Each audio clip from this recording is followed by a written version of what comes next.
Hello everyone. Today we are going to learn about the relationship between two variables. We will talk about the relation between two variables, the measure of dependency of two variables based on the type of variables we are dealing. We call a variable response variable when this variable is the focus of our study, and we like to know how the other variables have an effect on this response variable. The response variable is also a dependent variable.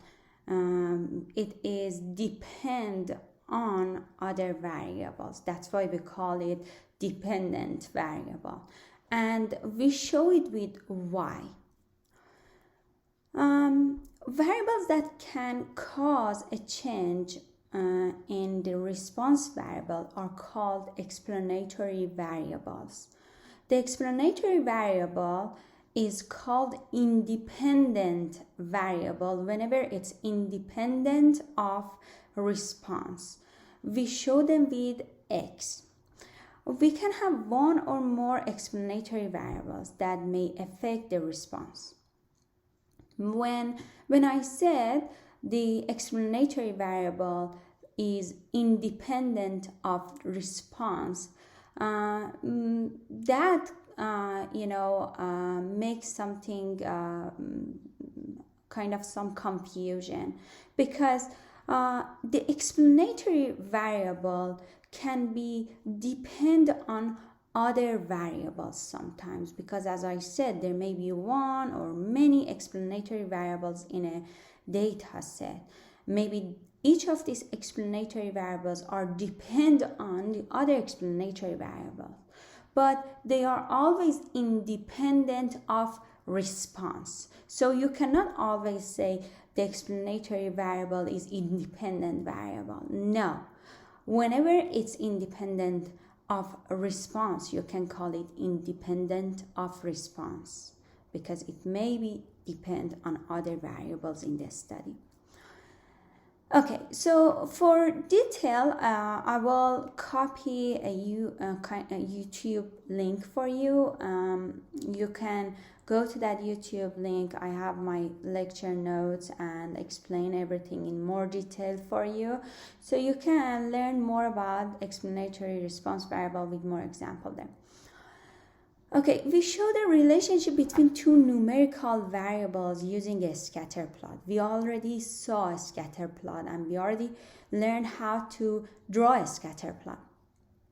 If we know which variable is response variable, in parentheses y, it goes on the y-axis.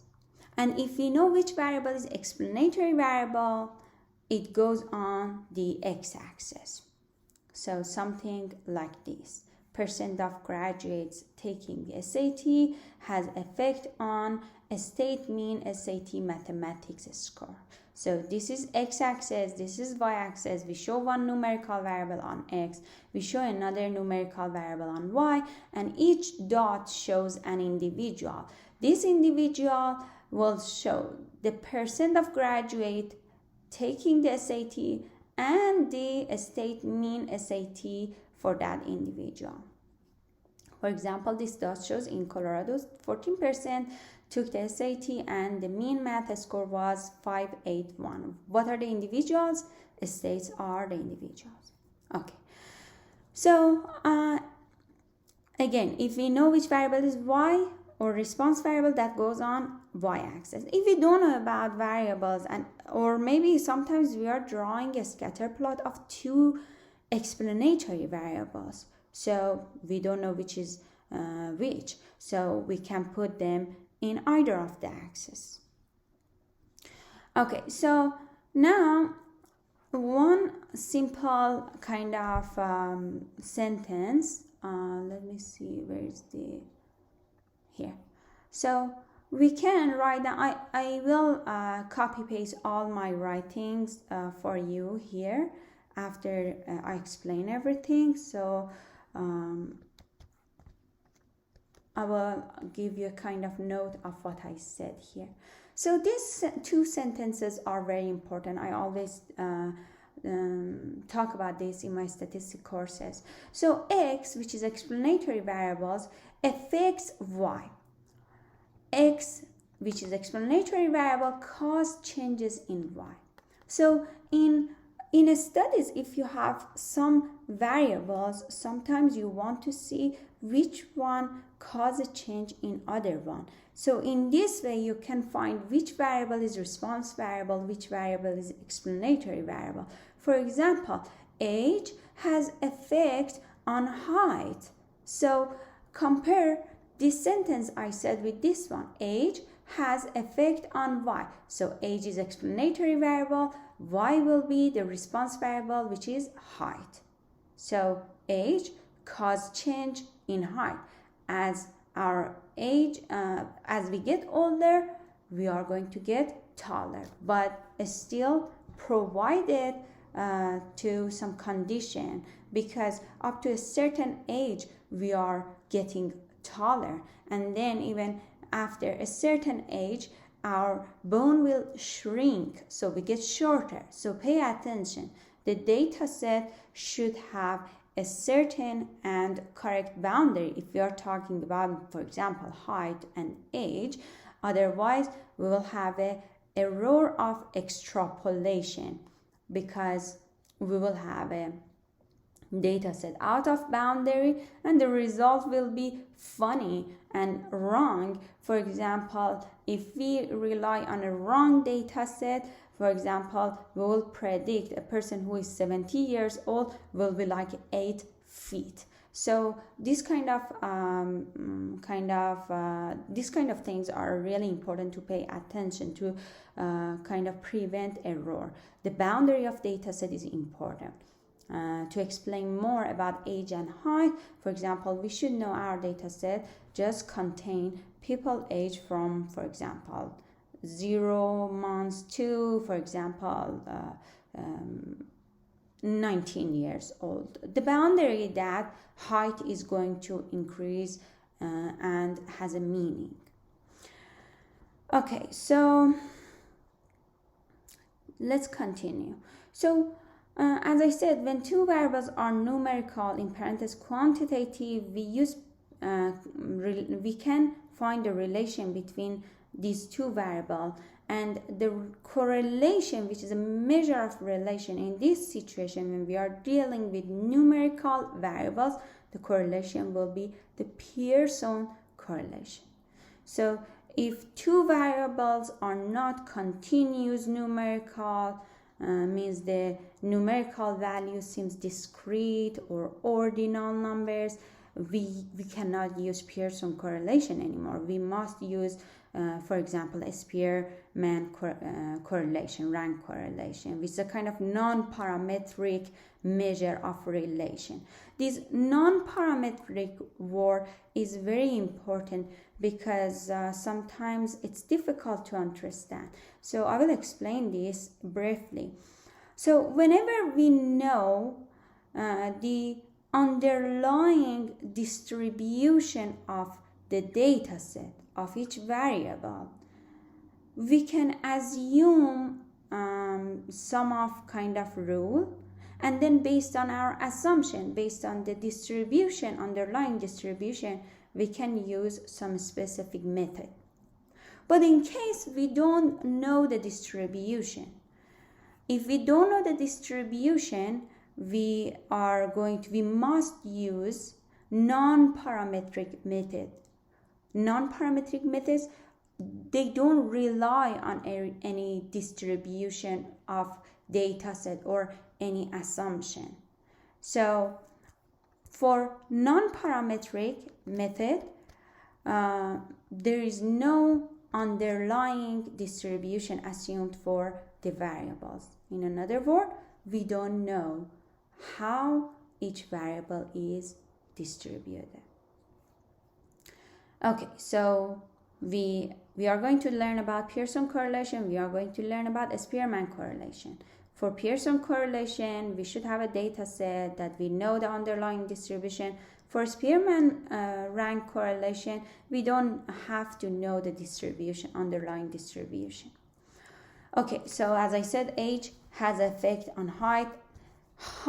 And, for example, weight can be correlated also. This can be kind of explanatory variables, two explanatory variables that have effect on each other, height and weight. And then height and age also can have effect on each other as well. So in a data set, if you have multiple variables, we always can answer many questions based on the variables we have. How our weight will change based on our height, how our height and weight will change based on our age. So all of this kind of question can be answered if we have a proper kind of knowledge of our data set. Okay, so the relationship between two variables can be measured using correlation. We show the correlation, which is a measure of relation with R. So when I say measure of relation, so if I want to go back, for example, I can say, what is the measure of center? Measure of center can be mean. Measure of center can be median. What is the measure of variability or spread? Standard deviation, quartiles, interquartiles, range, all of this. So measure, what is measure? Measure always gives us a more kind of a strong evidence to say, okay, when we, for example, visualize our data set, it seems these two variables have a relation. And now when we find a measure like correlation, measure of relation, we are sure there is a relation based on the value we get, based on the measure of relation. So we never can just rely on our eyes to visualize a data set. We must have some measure to make sure the visualization was correct. Okay, so correlation. Correlation is a number between -1 and 1 always. So when I say -1 and 1 means it can be a decimal number, right? So there are some kind of instruction to explain the correlation. When we calculate the correlation, we get a number between -1 and 1. So now how to kind of interpret that?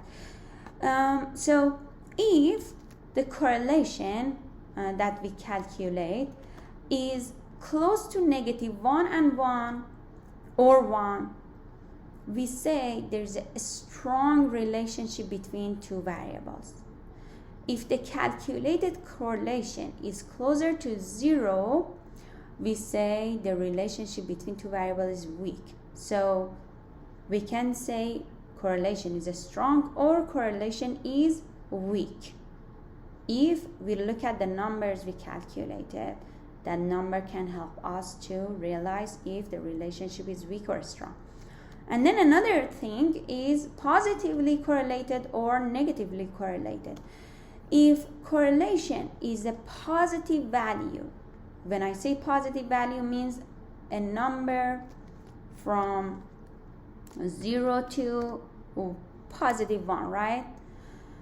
Say there's a positive association between two variables. If the correlation is negative value, let's say from -1 to 0, then we say two variables are negatively associated.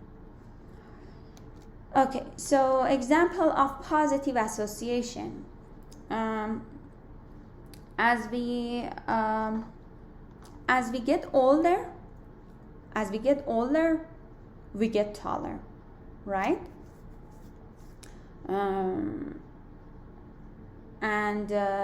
Considering age as a numerical variable and height as a numerical variable too, right? So you see that one variable increases, another variable will increase, or vice versa. If one variable decreases, another will decrease. So if two variables tend to increase or decrease together, we say they are positively associated. If two variables are negatively associated, what happens? If one variable increases, another will decrease. So as we drive more, we will have less fuel in our car tank, right? So what is this? This is a negative association, right? That is like one variable increases, the distance increases, the fuel will decrease, right? This is a negative association, this one. And then you also can think about more example, and you can there are many tons of example, real life example you can talk about. Okay, so now let's start coding and see what we can have. Okay, so like always, there are three main packages I'm going to import, and then I'm going to set a seed again. Why I'm doing that? Because I want to have I want the random variables that I am producing or generating, I want to keep them for all these kind of Jupyter notebook. I don't want them to change. So you know what is random variable? Random variable always changes, right, as we generate every time. So I want to generate one set of random variable and have it for all this lecture. Okay, so I'm going to create one variable. Let's keep these two here and then go to the next cell. I am generating two variables, and these two variables have underlying distributions, in parentheses normal. I'm just bringing you example. My intention is not to go into the detail of normal distribution now, because that would be a huge kind of lecture with so much detail.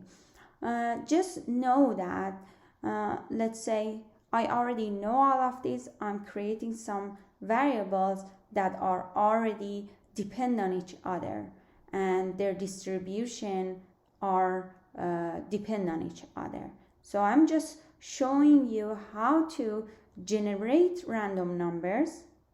Well, doesn't matter what kind of random numbers I'm generating, normal or whatever. And then I'm teaching you how to draw a scatter plot. These are important. The rest is not kind of my intention to teach you. So V01 is my first variable.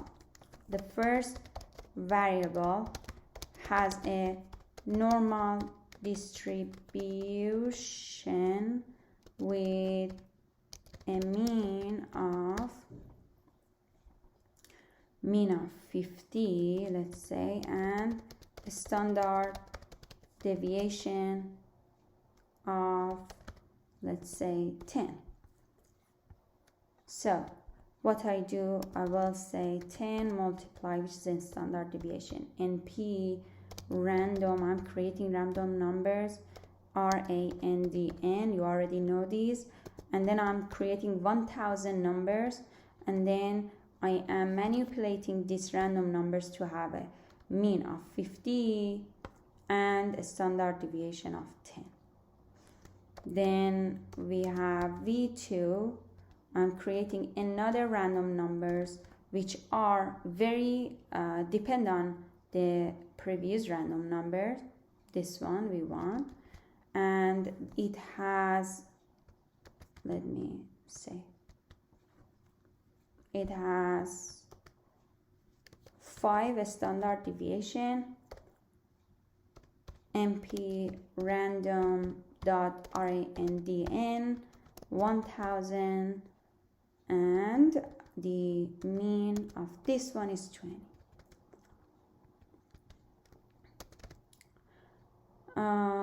Mean is 20 and the standard deviation is what? 5. Okay. Let's get some statistical summary of this. Let's run this to see. Like always, I have some mistake. What is my mistake here? It says NP is not defined. How come? Oh, because I didn't run this, right? Okay, now we are good. So you always learn from my mistake, learn from your mistake. Having mistake is actually an amazing thing. Okay, now let's summarize. Did I write it down correctly? Summarize. I don't think it's correct.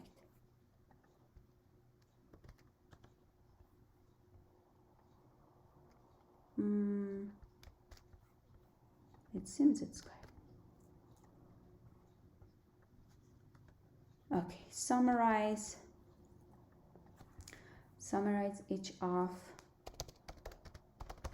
these variables.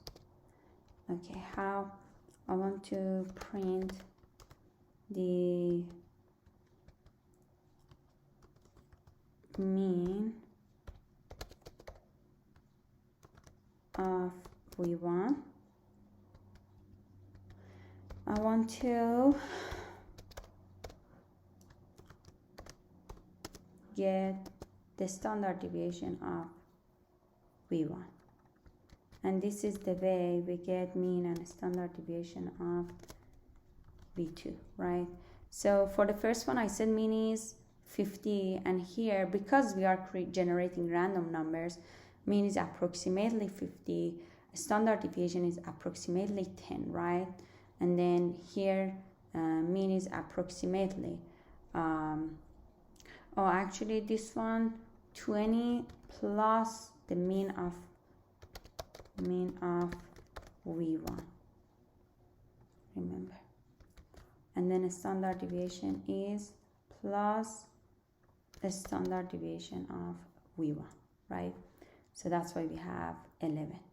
5 plus the standard deviation approximately, it's kind of okay. So now we have this. What I want to do, let's do something like computer scientists, make it fancy. Okay, so what I am going to write down, I'm going to say this is the information for variable 0, 1, and mean is equal what? Do you remember? Put percentage 0.2, f means floating, and then STD deviation is equal to percentage 0.2, means we are keeping just 2 decimal point, right? And then everything else will be replaced by this one and this one. Okay. Well, how many times should I have mistake? It says invalid symbol. Oh, okay, I have to fix this now. Let's copy the whole thing here so it doesn't give us error anymore. Okay, good.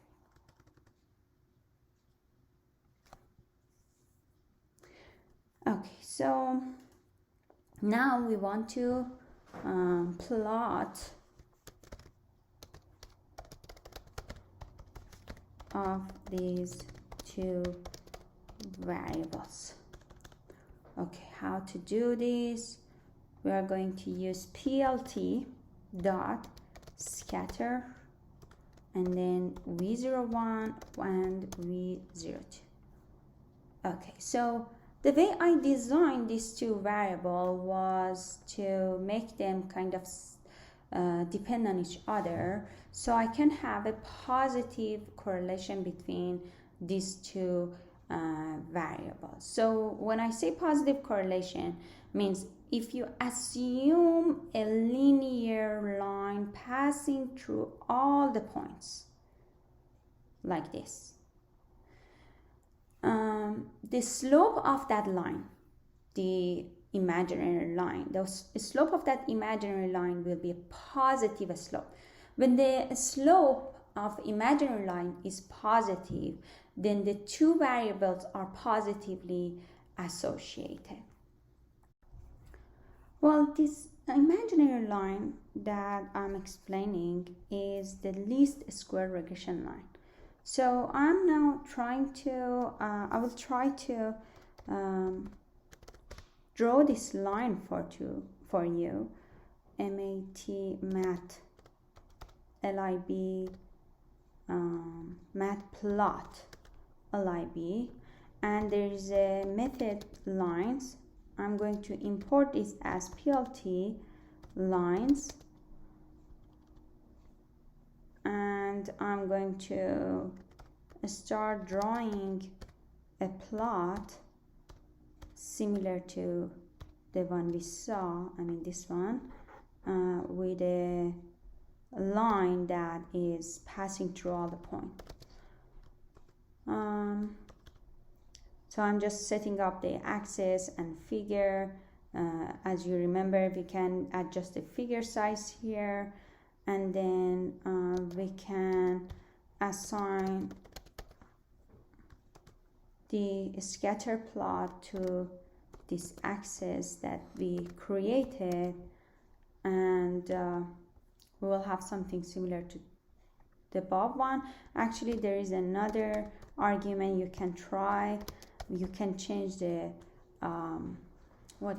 color of each point here, and then now I'm going to draw a line. The line will be based on plt lines dot, it will be a 2D, and then I have a starting and ending point for this line, 0 and 1, and then the color of this line I want to be red so you realize it better. Let's see if we don't have any error. Good. So color or C, both are similar. Okay, so now I'm going to transform this line, because if I don't do this, the line will be very small. Trans axis, and let me see. Okay, everything is fine so far. We are going to set the transformation based on the transform variable we created, and we are going to add this line to the graph, right, like this. And then we already showed the graph, we don't need this, but let's just have it. Okay, so this is the way it works. And then imagine if I remove these two, the line will be very small. So we have these to adjust the line to the starting and ending point of all the points we have. Okay, so this imaginary line that passing through all the point is the least square regression line, and the least square regression line, least square regression line is the line that passing through all the points and have the smallest distance to all the point, like it has the minimum or least distance to each single point. So in kind of more detail, this line predict the response variable, or it contains the predicted response variable for each point. So if each point here, for example, has a value on the y-axis, for example, for this point, the value on the y-axis is this much, this point will have observed value. This will be observed value of y, or response variable on the y-axis. It will have another y value, which is a predicted value, and that predicted value is the value the least square regression line will show. So if we go back to the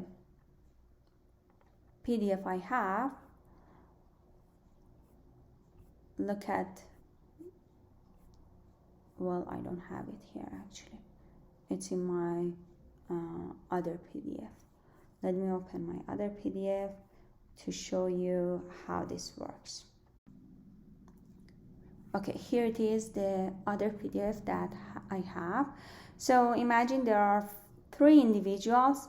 Each of these individuals have non-exercise activity change on x-axis, which have effect on the fat gain on y-axis, right?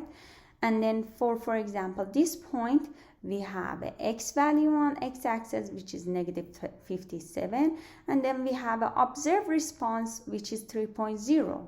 And then the line you see here is the least square regression line. The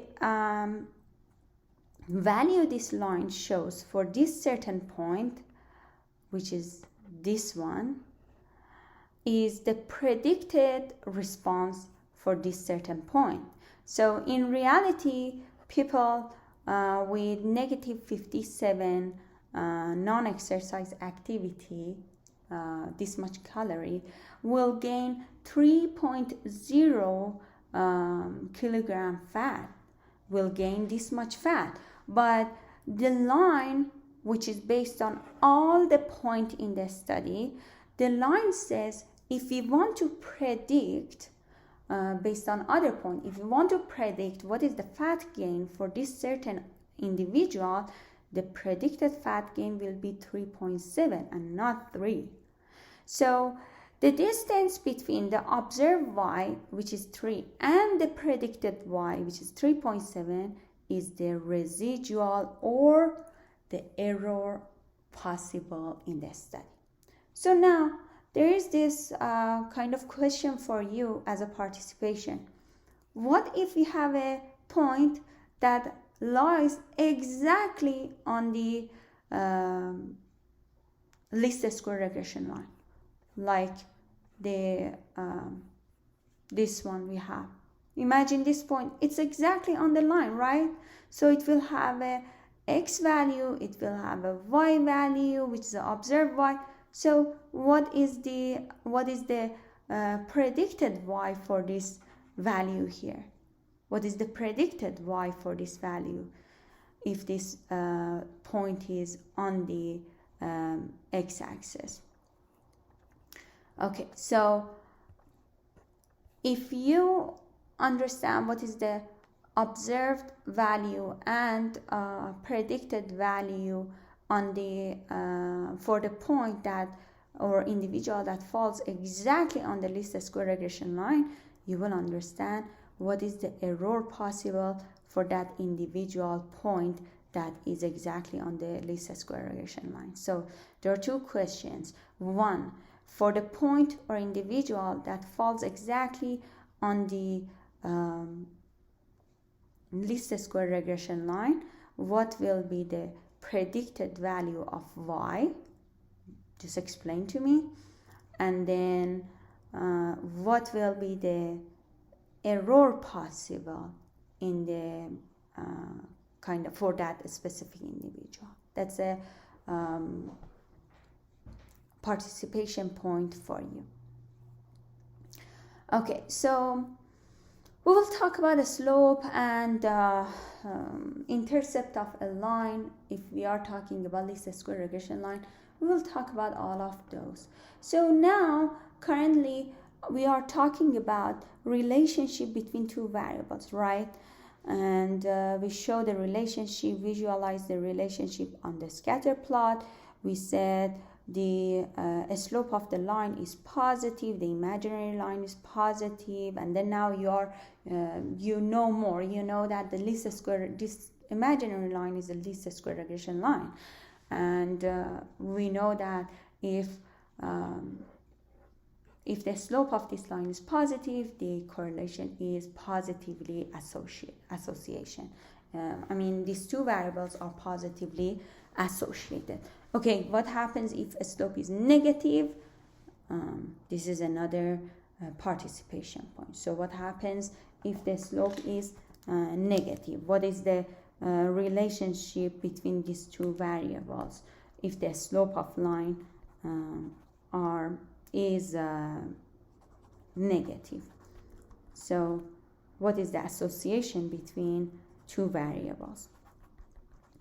Okay, so this is the scatter plot for the data we generated. So let's go through the correlation and how we can find the correlation between these two variables. First of all, I'm going to explain on this plot. Based on what I see, there's a strong correlation. Do you remember I talked about weak and strong? Why I say strong? Because all the points are around these lines and they are all closer to each other. As long as all the points are closer to each other and closer around the line, or they are above the line, we say there is a strong correlation. Okay, so now let's see how we can find a correlation, Pearson correlation. Why we are talking about Pearson correlation? Because we already know the distribution underlying these two variables is normal distribution. So we can find the Pearson correlation for these two. So I'm going to import scipy dot stats as well. I will say as a spicy because this reminds me of a spicy. And then I'm going to use this spicy package and print the correlation, Pearson correlation between V01 and V02. And then the correlation shows this one and 0.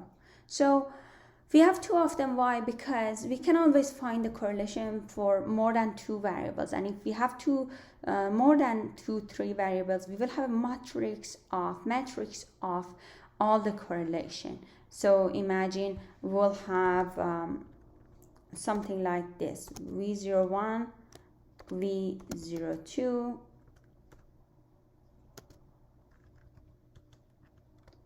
and then V01, V02. Imagine a matrix like this. We have one cell, 2 cells here, another cell here, another cell here. So the correlation between two variables to each other will be in this cell, and then the correlation between this variable and V2 will be here, and then correlation between V2 and V1 will be here. So what happens? This cell and this cell have exact same values, right? Because correlation of V02 to V1 is exactly same as correlation of V1 to V2. And then another cell that we will have in this matrix will show the correlation between V02, V02, which is a standard deviation of variable itself. So this cell will have the standard deviation of the variables itself, and then this cell will have the correlation between two variables. So we can ignore this 0 because this one will show the correlation between V01 and V02. And if we have more than 2 variables, another variable will go here and another variable will be here, and then we will have 1, 2, 3, 4, 5, 6, 7, 8, 9 cell for the whole kind of matrix that you can assume here, with 3 columns, 3 rows. Okay, so this is the way we print the Pearson correlation. The correlation shows 0.89, which is approximately 0.9. What is 0.9? Do you remember? I said, first of all, correlation is a number between -1 to 1. The correlation we found is 0.9, right? Second, I said if correlation is close to -1 or +1, we have a strong relation. So look at the graph. Obviously, we have a strong correlation based on what I explained. Points are all around the line and closer to each other. This is a strong correlation. And then what else? I said if correlation is a number from 0 to positive, means it's a positive number, we have a positive association. Positive association means we have a positive slope, right? And then, as you see here also, we have a positive slope. Okay, so another correlation I want to show you is a Spearman correlation, rho, R-H-O. So if two variables, I explained that if two variables don't have an underlying condition distribution, we cannot use Pearson correlation, because Pearson correlation is based on some assumption. Pearson correlation is based on linearity between two variables. If there is not such an assumption, we must use some non-parametric method like Spearman correlation, even though it doesn't have that much power, but still it's better to use Spearman correlation, which ranks all the data and then find the relation between data based on their rank. Okay, so now that okay, let's say we have this data set and we never ever know what is the distribution underlying these two variables. We can import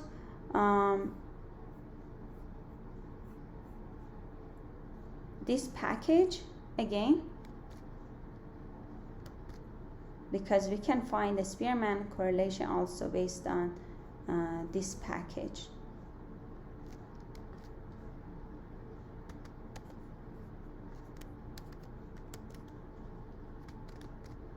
Okay, and then I'm going to print the same thing, but instead of Pearson, I'm going to have a Spearman.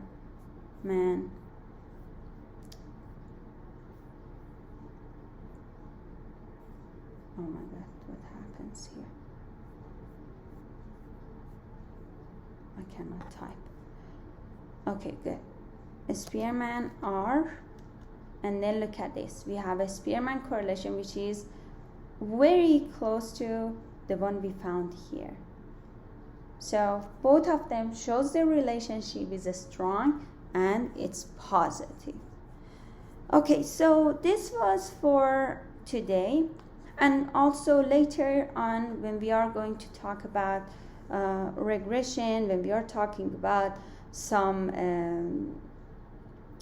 statistical test, I'm going to talk about p-value more and explain some test statistic to kind of analyze some of the data sets. So ignore this one for now. For now, we are just talking about correlation between two variables. The last thing I want to explain in this lecture is the covariance. So covariance is something based on variance. So what is variance? What is a standard deviation? A standard deviation or variance shows the variability if variability of one variable, one data set, just one column of a data set. So for example, if I want to see what's the variability of a student's exam score, I can use a standard deviation, I can use variance to show the variability of a student's exam score. But if I have two variables, like how many hours my students studied to get those exam scores. So in this case, we have two variables. One is the study time, another is a student's test score or exam score, right? We have two variables now. If I want to see what is the variability of between these two variables, so I'm talking about two variables now. If I want to talk about the variability between two variables, I can find the covariance between two variables. Covariance is the measure of variability between two variables. Okay, so it shows us if two variables they are changing in the same direction, means like this, positively associated, or they are changing in the different direction, means negative association. So the magnitude of covariance is not easily interpreted, but a covariance value actually, for example, 0 shows there is the two variables are completely independent, and the more than 0, closer to 1 or -1 also shows two variables may be correlated, and there is a variability between these two variables. Okay, how we find that? We are using NP NumPy package to find covariance, which is COV. Because we are going to find the covariance between two variables, we are using the two variables I generated, and this is the way it shows. This should remind you of the matrix I showed you. Two variables shows here, this one and this one, right? And then what are these two other variables? One is the standard deviation, square root of variance for V1. So let me print the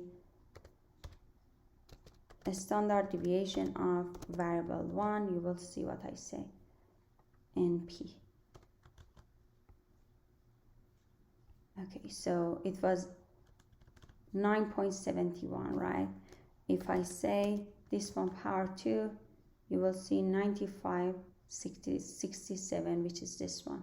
So 95.67 is the standard deviation power 2, which is the variance. So this number here shows the variance of variable 1. Then let's see. So this one should show the variance for the variable 2. Correct? And then this number here is the covariance between two variables. So covariance between two variables, which shows a positive direction between two variables, and it shows we can see the variable change in the same direction actually, and it's a positive kind of association. Okay, so this was what I wanted to talk about for today, and later we continue this in more detail and talk about least square regression line in more detail to predict some values, and then we will try all of these in a real data set to find to explain linear relation, or the other relation between two variables. Okay, have a good day, take care of yourself, and please let me know if you have any questions.